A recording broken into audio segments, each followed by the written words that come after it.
Hey everyone, welcome to another installment of Harry Potter Theory. Today, we're going to be discussing 10 iconic pieces of literature that directly inspired the Harry Potter story. These books are the primary influences, and in some instances motivators, that prompted JK Rowling to create the vast wizarding world we've all come to know so well. Some of them are quite obvious, but others are remarkably subtle.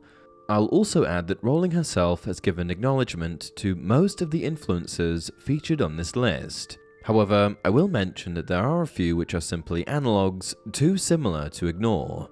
Books published prior to Harry Potter that contain elements which appear all too familiar. Let's get into it. The Chronicles of Narnia by C.S. Lewis. Rowling has cited The Chronicles of Narnia, a book that she read in her youth, as a major influence on her writing. The Chronicles of Narnia is a series of fantasy novels that follows the adventures of a group of children who are drawn into the magical world of Narnia through a hidden wardrobe. In Narnia, the children encounter talking animals, mythical creatures, and a tyrannical white witch.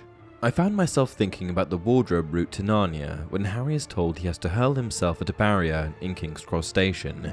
It dissolves and he's on platform 9 3/4, and there's the train for Hogwarts. Both series feature a magical world that can be accessed through a hidden door or portal, and both feature young protagonists who are drawn into this magical world and must learn to navigate and understand the rules and dangers that exist within it. Additionally, both series explore themes of good versus evil and the powers of friendship and loyalty. The Lord of the Rings by J.R.R. Tolkien. Rowling has stated that The Lord of the Rings by J.R.R. Tolkien was an influence on the Harry Potter series. However, she hasn't quite admitted to everything that Tolkien's book likely influenced. The Lord of the Rings is an epic fantasy novel that follows the journey of a hobbit named Frodo, who is entrusted with the task of destroying a powerful and malevolent ring before it can be used to enslave the world. Along the way, Frodo is aided by a group of loyal companions, including a wise wizard, a brave warrior, and a loyal friend, as they journey across a vast and dangerous land, facing countless challenges and enemies. Rowling remarked that she first read Lord of the Rings back when she was a teen, and only read The Hobbit after finishing Philosopher's Stone, but fans of both series would be hard-pressed not to notice their similarities. Wormtongue and Wormtail, Sauron and Voldemort, Dementors and Nazgul. Additionally, both series explore themes of friendship, loyalty, and the consequences of power. The Sword in the Stone by T.H. White. The Sword in the Stone by T.H. White is a classic Arthurian tale that Rowling has cited as an influence on her writing. The novel tells the story of a young orphan named Arthur, who is destined to become the King of England. With the help of a wise tutor named Merlin, Arthur learns about courage, honor, and the true meaning of leadership. The young boy who becomes King Arthur offers multiple comparisons to Harry, and the comparison between Merlin and Dumbledore is undeniable. She has noted that the book's themes of destiny and coming of age resonated with her, and helped to shape the themes and narrative of the Harry Potter series. The Secret Garden by Frances Hodgson Burnett. The Secret Garden by Frances Hodgson Burnett is reportedly one of JK Rowling's favorite books, and she's been very vocal about the significant influence that the novel had on her and the writing of Harry Potter. The novel is about a young girl named Mary who is sent to live with her estranged uncle in a gloomy, isolated manor on the moors of England. As Mary explores the grounds, she discovers a hidden garden that has been locked and abandoned for years.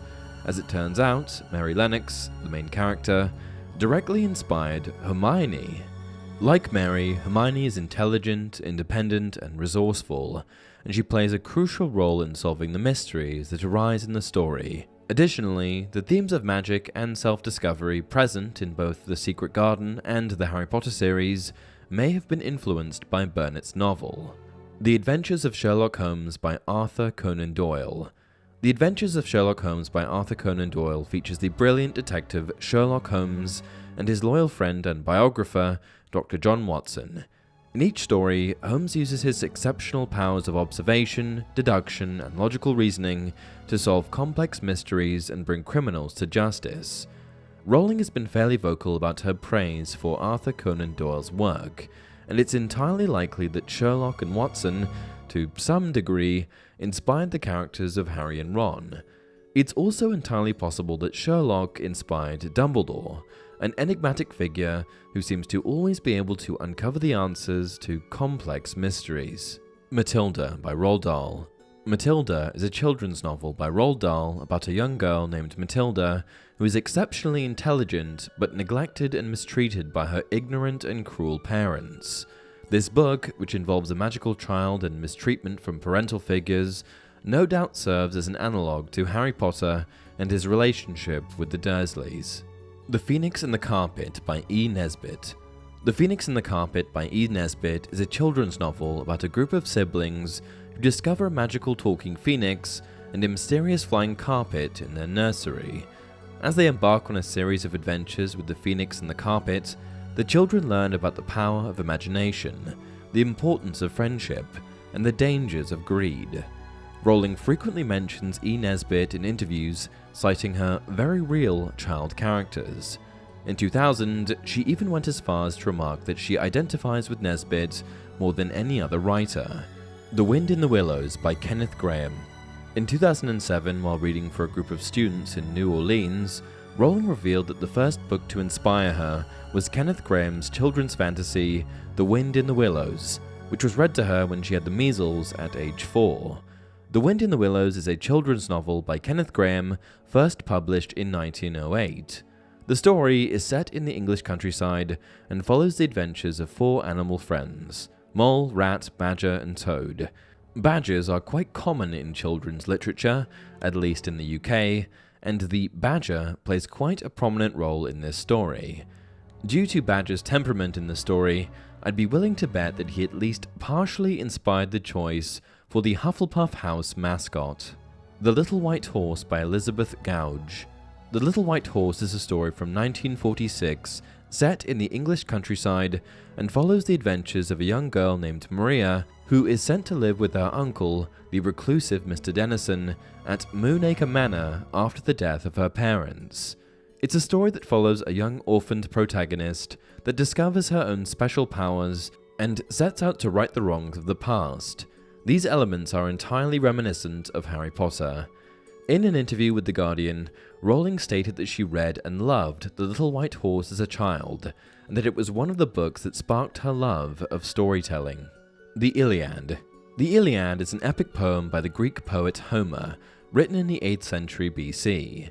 It tells the story of the last year of the Trojan War, fought between the city of Troy and the Greek armies, and focuses on the Greek hero Achilles and his role in the conflict. In an interview, it was once brought to Rowling's attention that saving Cedric Diggory's body was reminiscent of the actions of Hector, Achilles, and Patroclus in the Iliad. To this point, Rowling confirmed that the saving of Cedric's body was indeed inspired by the Iliad. That's where it came from. That really moved me when I read that when I was 19.